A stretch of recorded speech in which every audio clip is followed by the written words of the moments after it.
Bonjour à tous, je vous retrouve avec un nouveau tuto concernant l'effet de téléportation utilisé dans ma vidéo YouTube Hacker. Donc je vais vous remontrer l'effet pour ceux qui n'ont pas vu la vidéo. Bah écoutez, je vous l'ai dit tout à l'heure. Allez, c'est parti.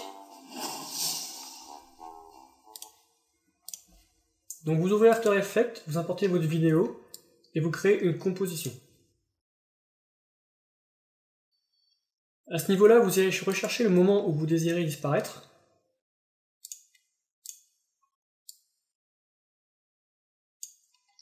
Et vous pouvez donc placer un petit curseur pour vraiment vous rappeler de l'endroit, c'est beaucoup plus facile pour travailler. Moi je vais réduire la vidéo pour optimiser l'espace de travail, qu'on voit mieux la chose. Donc là on va travailler d'abord sur le personnage. Ce qu'on va faire, c'est qu'on va faire CTRL-D pour dupliquer le premier fichier. Et on va figer le moment à partir de l'endroit où on désire disparaître. Donc pour ce faire, on fait clic droit sur le fichier, instant, on gèle l'image. Ensuite, on va couper cette partie à ce niveau-là. On fait Alt, U accent grave. On va détourer le personnage avec l'outil plume. Donc là, je fais rapidement, c'est pour vraiment vous montrer le principe. Mais vous pouvez faire ça plus proprement en zoomant. Même si après, une fois que le personnage bouge, les défauts de raccord se voient très peu.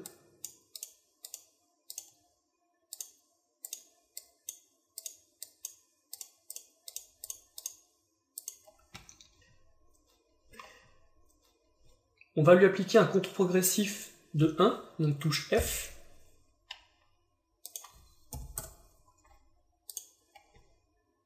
On peut masquer ça.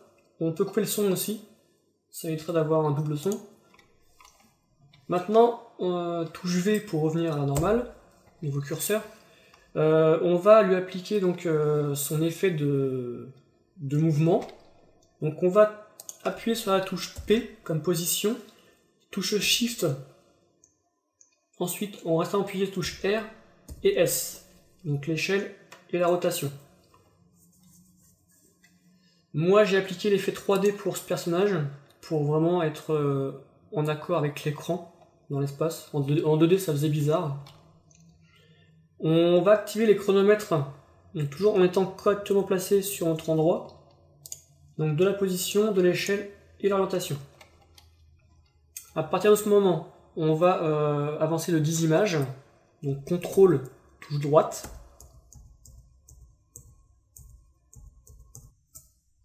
On va faire un zoom pour voir ce qu'on fait. On recommence. Voilà. Et on va déplacer notre personnage, donc vers l'écran. L'échelle, on va la réduire.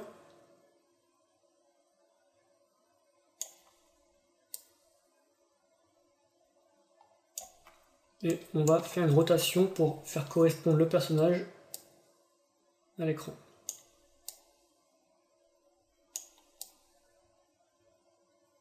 Voilà.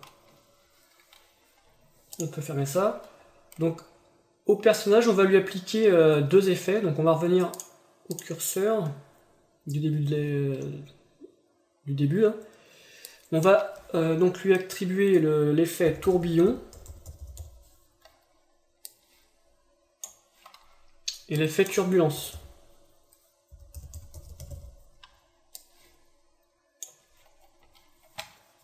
On va activer l'image clé donc de l'angle et la complexité. On va retourner donc 10 images après. Ce que vous pouvez faire pour bien voir, vous cliquez sur votre fichier personnage. D'ailleurs, on va le renommer.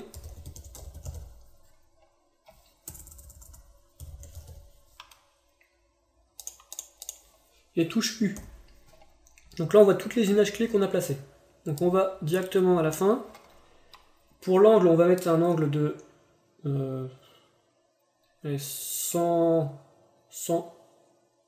donc 3 fois plus 100.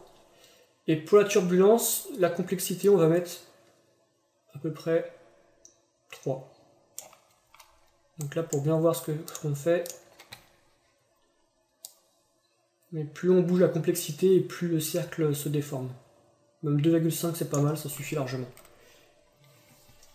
Donc là on peut voir que le personnage se déplace correctement. On peut aussi voir que le contour est trop net, donc là on va activer le flou de bouger en cliquant ici et ici. Donc on voit déjà ça fait du flou, c'est beaucoup plus joli. Donc pour le personnage c'est fini. Maintenant on va créer la place libre derrière, vide. Donc là on va retirer le zoom pour bien voir ce qu'on fait. Surtout au tournage, pensez à bien filmer votre scène avec le personnage bien sûr. Et bien entendu, avant ou après, de filmer le décor sans rien dessus. Donc là, moi, je vais chercher l'endroit où je peux utiliser. Voilà. On va faire CTRL D ici. On va figer le moment. Donc instant, on gèle l'image. Le personnage, on peut le masquer. Le son de la place vide, on va le retirer. On va le renommer. Et on va venir ici au niveau du curseur. On va couper la place vide. Alt U accent grave. On va appuyer sur la touche T pour l'opacité, le mettre à 50. Donc là pour voir où est-ce qu'on va créer notre masque. Outil plume. Et là on crée un grand masque autour du personnage. On remet à 100%. Donc si je retire le contour du masque, on peut voir qu'il y a un contour assez net. Donc là on va créer un contour progressif. Donc on clique sur la place vide, touche F. Et là on va faire un contour de 100. Donc là on peut voir que ça disparaît, c'est correct, c'est bien intégré. Donc on va réactiver tout ça.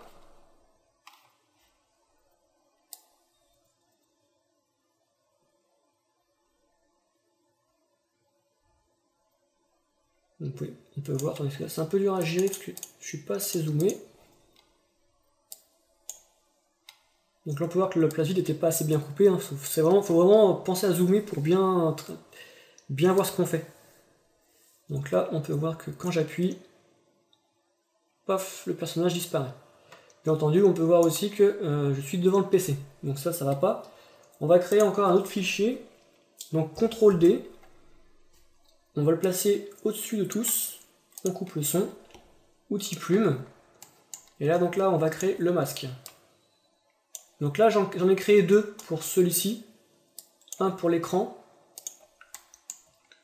Et un pour la table basse. Enfin, du moins, un petit bout de table basse. Vous verrez tout à l'heure pourquoi.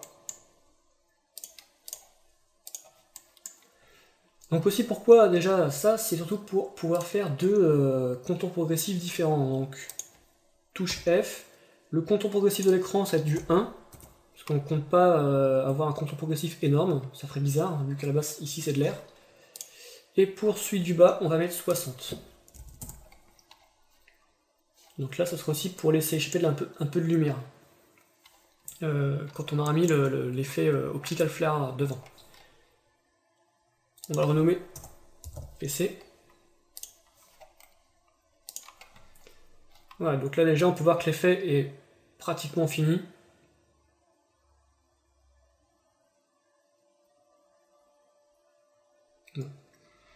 À partir de ce moment-là, ce que vous pouvez faire donc pour vraiment agrémenter votre image, hein, c'est de rajouter des projections de fumée et donc un flare, comme je vous expliquais. Donc moi les projections de fumée, j'utilise ceux de Videocopilot. On peut aussi trouver ça sur Det Films, il me semble. Je mettrai le lien dans la description. Ceux-là sont gratuits. Donc là, je vais placer ma fumée au-dessus de mon personnage. Je vais aller la chercher.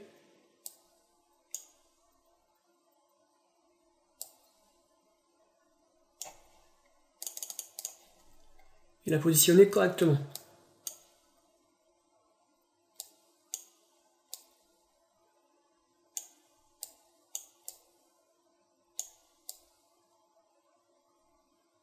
Voilà. Donc vraiment au début de l'effet, on va monter l'échelle.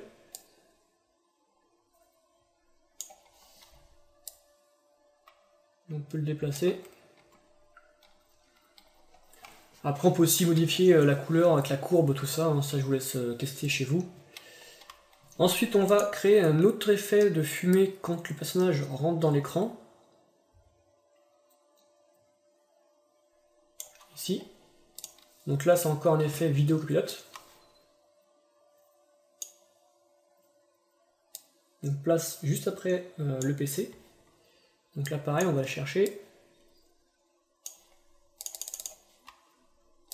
Donc là bien entendu ça va pas, hein. Pourquoi? Parce que y a l'étincelle, on va modifier ça vite fait. On va couper ça ici. On va couper la fumée la première pour voir ce qu'on fait. Donc là on le déplace vers l'écran, mais vu que c'est en 2D, c'est pas très joli. Donc ce qu'on peut faire c'est le placer en 3D. Touche R pour la rotation. Et là pareil on va régler par rapport à l'écran.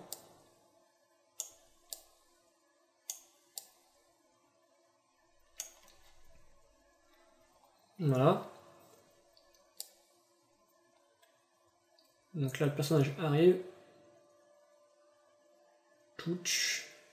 On peut avancer l'effet. Ça c'est une chose. Ensuite après on va passer à l'effet Optical Flare. Donc calque, solide. On l'appelle Flare.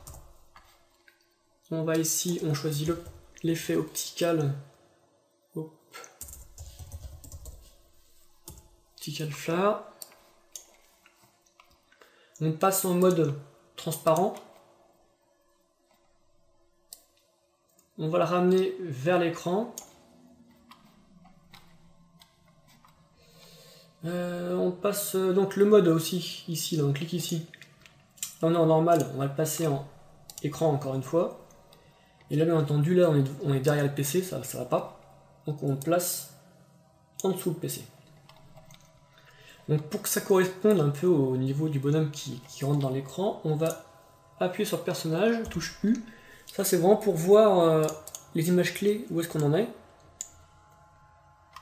Et donc ce qu'on va faire, on retourne donc, au point de départ.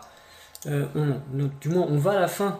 Donc quand le personnage va toucher l'écran, on va appuyer sur la touche donc sur Flare, on appuie sur Brightness, donc le chronomètre, on met à 0. Une image après, on met 100.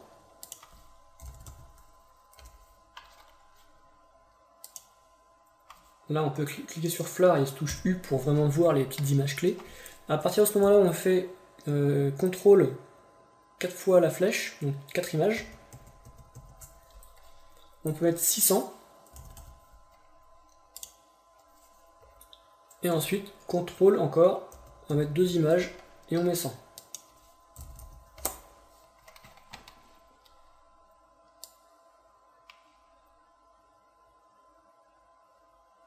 Donc vous voyez pourquoi tout à l'heure, pour le calque de la table, pourquoi un compte progressif assez large, c'est pour qu'ici on puisse avoir une zone de flou, pour que ce soit plus joli et que ça simule vraiment l'effet de lumière. Car sinon ça aurait fait un effet trop brut, donc ça aurait été moche. Et si on n'a pas mis pas de masque, ben ça aurait fait ça. On va voir ça tout de suite. Donc sans masque, vous voyez, ça passerait au travers. Puis donc ce serait moche. Hop, je retire le zoom. Je replie tout ça. Voilà, donc là on a notre effet qui est fini.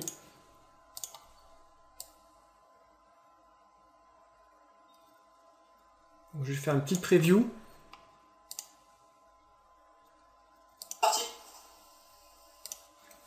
Donc là c'est un peu mou du genou le Flare, hein, j'ai l'impression.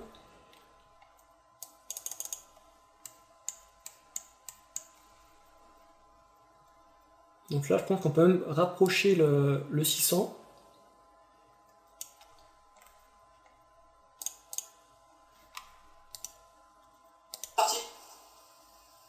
Donc là après bon, je vous laisse le soin de peaufiner tous les petits détails. Vous pouvez aussi rajouter l'image qui vibre comme moi j'ai fait. Donc soit avec l'option Wiggle, donc sur Enfin, je ne pourrais pas vous dire où parce que je ne l'ai pas fait comme ça moi. Ou alors vous allez aller voir sur le site Vidéo Copilote, il propose un effet de chèque. Vidéo Copilote Preset, After Check. Il y a aussi VFX Bro qui propose des Real Check. Par contre là il faut tout remodifier parce que eux c'est américain et nous c'est français. Enfin du moins pour moi c'est français le logiciel. Donc il y a des petits problèmes. Et moi sinon j'ai appliqué l'effet de Sapphire Distort S-Check. Maintenant je vous cache pas, je sais plus où j'ai eu ça. Donc voilà, donc après essayer de gérer que soit l'option Wiggle, hein, position, rotation et échelle, ou avec l'effet After Check de Vidéo Copilote. Voilà, bah écoutez, j'espère que ça vous a plu, que vous avez tout compris. Le tuto là ça fait déjà 15 minutes qu'il tourne. Je voulais faire un tuto moins de 12 minutes, mais sincèrement c'est vraiment pas possible. Quand on veut tout expliquer, et encore là vous imaginez pas, j'ai dû un peu tracer sur mes explications. Mon premier tuto durait au moins 25 minutes, car j'aime bien expliquer correctement les choses pour qu'on comprenne. Mes tutos sont pas destinés qu'aux personnes qui connaissent vraiment After Effects. Moi j'aime bien que tout le monde puisse comprendre, aussi bien débutant que confirmé. Donc voilà quoi, donc ça fait au moins 5 fois que je le recommence, mais j'aime bien avoir un truc nickel pour le diffuser après quoi. Voilà, bah je vous dis au prochain tuto et n'hésitez pas à vous abonner, à partager et puis à commenter. Allez, salut!